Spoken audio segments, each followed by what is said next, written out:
Hello lovelies, welcome to Narc Free Formula. My name's Freedom. Thank you for joining me. Today's episode I'm going to be discussing the Netflix series American Murder, The Family Next Door. This is about Chris Watts, the Chris Watts case with Chris who murdered his family, his pregnant wife Shanann and his two daughters Cece and Bella. Murdered them in cold blood and disposed of their bodies. So, for those of you who don't know about this case, the gist is this. Chris, as I mentioned, is currently serving a 5-year life sentence in Wisconsin jail with no chance of parole after admitting to the murder of his pregnant wife. Shanann was 15 weeks pregnant with their son Nico and his daughters Cece and Bella. Now, just quickly, the reason that that Chris murdered his family was kind of unknown. However, there was another woman involved called Nicole Kessinger that Chris had began to see or date behind his wife's back. He had been dating Nicole for 2 months at the time he committed the murders.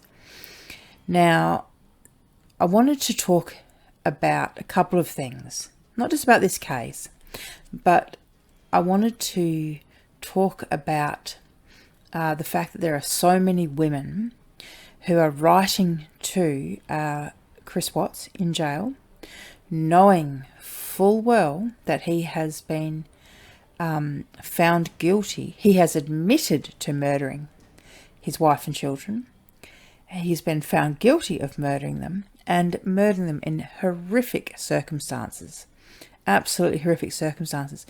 And yet he has quite a number of women who are writing to him in jail. Now, I wanted to quickly update you, I suppose, on a couple of things that have happened since, this has been 2 years now. So the Netflix series has just come out. Like I said, it's called American Murder, The Family Next Door. And it is showing some previously unseen footage of the case. But more importantly to me is, as I said, is seeing that women are still writing to this man in jail. And I wanted to kind of look a little bit more into that. Why is that even occurring? So I started to do a bit of research. And first of all, I just wanted to, I'll read you some of the letters that Chris is getting, in jail. Bear with me, darlings. All right. Dear Chris, you don't know me, but I think you might want to. Smiley face. My name is Tammy, and I'm from Ohio. I'm 36, never married. Was close one time, but my career got in the way. No kids. Die-hard OSU fan. Alumni too. Sorry, but I really don't like the Steelers. I'll try not to hold that against you. Oh my goodness. So I just got to jump in right here. So she's prepared to turn a blind eye to the fact that he's a wife and child murderer, but she'll try not to hold the fact that he's a Steelers fan against him. Okay. Tammy. Anyways, I will keep this short because I'm not sure this will even get to you. I just wanted to reach out and be your friend if you'd like someone who knows nothing about you, therefore will not judge you based on your current situation. This is the kind of fan mail Chris is getting. Here's another one. Chris, she's written it all in scrolly writing. Hi there, you're probably wondering who I am and why I'm writing to you. So let me try to explain and tell you a little bit about who I am. She got beautiful writing, this one. First of all, I hope this letter finds you getting through the day as best you can.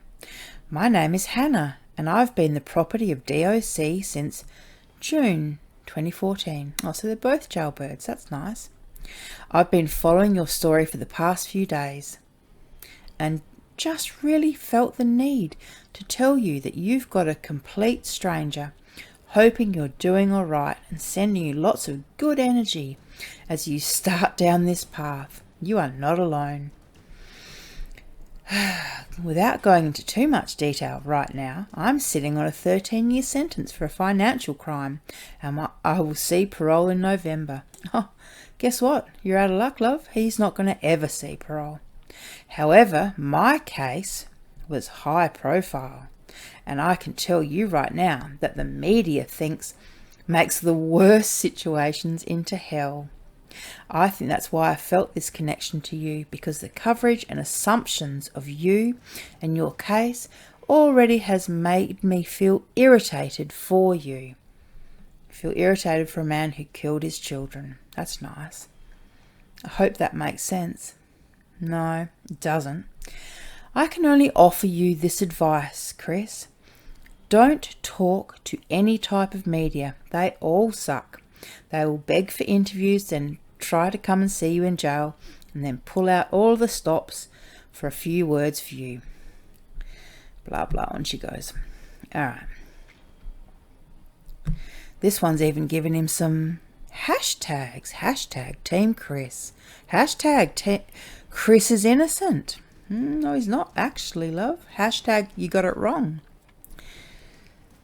Hashtag love him. Hashtag so cute. Yeah, I find child murderers super cute. There's something about that, you know. Grown men smothering children. Super cute. Greetings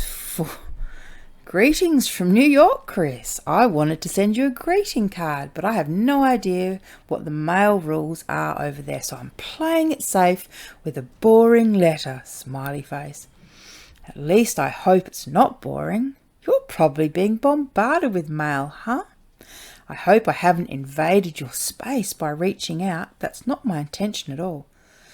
Oh, what is wrong with these women? You're worrying about invading the space of a man who murdered his children and his pregnant wife. You're worried about his feelings. I wasn't going to write because part of me figured this letter probably wouldn't be welcomed by you, but I figured life is too short to hold back. So here I am. Yeah, it is short, especially for little Bella and Cece. You know, those little girls didn't make it to be 10. If you've gotten this far without throwing my letter in the trash, thank you. I just can't go on. So, look, the low levels of self-esteem and self-worth are just outstanding. The high levels of denial are shocking. Absolutely shocking. Here's one more. Everyone is saying... Oh, sorry, bear with me. I lost it. Everyone is saying horrible, nasty things about you, but I truly do know in my heart that they are so wrong. I've been watching your interview and I've become attracted to you and your story. In brackets, don't ask me why. Lol. Chris, I'm here for you 100%. I'm so hoping you get my letter and write me back. I know that you don't know me and I don't know you, but blah, blah, blah, blah, blah. All right, just can't keep reading this stuff. You know, this is the kind of letters that Chris is being bombarded with. Now, I'm wondering to myself, you know, if Chris looked like Quasimodo, if Chris was an ugly man, I don't think he would be getting half, if any, of this fan mail. So it got me thinking to why people are so attracted to good-looking people, and how is it that they get away with so much purely because they're good-looking. And there's a few things that I found out. So, first of all, there's a thing called the X factor, or the charisma effect. And essentially, when the brain sees someone that's good looking, it actually pumps out dopamine, which is a stimulant. And because it's a stimulant, it makes, our hearts beat faster, and we get a little bit klutzy, a bit tongue-tied or nervous. But we also get a rush, and it makes us feel good. This is just purely by being around someone who's good looking. And so I think there's that going on. But I also think that there's more, and it's to do with okay, this is a term, this is a big one. I'll spell it out and I'll sound it out. So it's hybristophilia. So HYBRISTOPHILIA. Hybristophilia, which is the sexual arousal, facilitation and attainment of orgasm in response to and contingent upon being with a partner known to have committed outrage, cheating, lying, known infidelities or crimes such as rape or murder.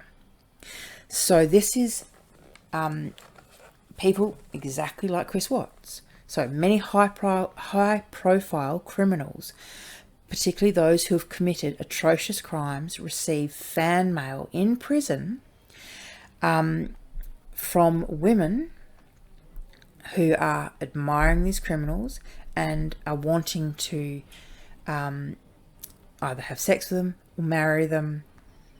Now, so speculations have been offered to the cause of this hybristophilia. A woman called Catherine Ramsland, who's a professor of forensic science at DeSales University, mentions that some women, in particular, who have married or dated serial killers, have offered the following reasons. So some of them believe that they can change a man as cruel and powerful as a serial killer. Others see the little boy that the killer once was and seek to nurture him. A few hoped to share in the media spotlight or to get a book or movie deal. And then there's also the notion of the perfect boyfriend. So she knows where he is at all times, and she knows he's thinking about her.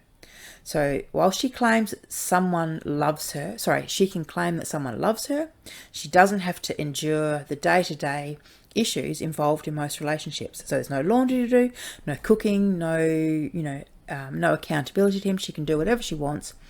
And she can keep this fantasy charged up for a long time because he's in jail, essentially. Other reasons are some mental health experts have compared infatuation with killers to extreme forms of fanaticism. They view such women as insecure females who can't find love in normal ways, or they are love avoidant females who seek romantic relationships that can't be consummated. Regardless, this is, I've just had a real issue with this. I find it horrific, especially given the fact that Chris has actually written, these women are saying, that the media's written all this stuff about you. But this is what Chris wrote. This is Chris's own, written in his own handwriting. He's talking about, this is the evidence that he gave when he admitted to the murders. He was saying, I couldn't stop myself from what I knew would occur the next morning. August the 13th, the morning of. I went to the girls' room first, before Shanann and I had our argument.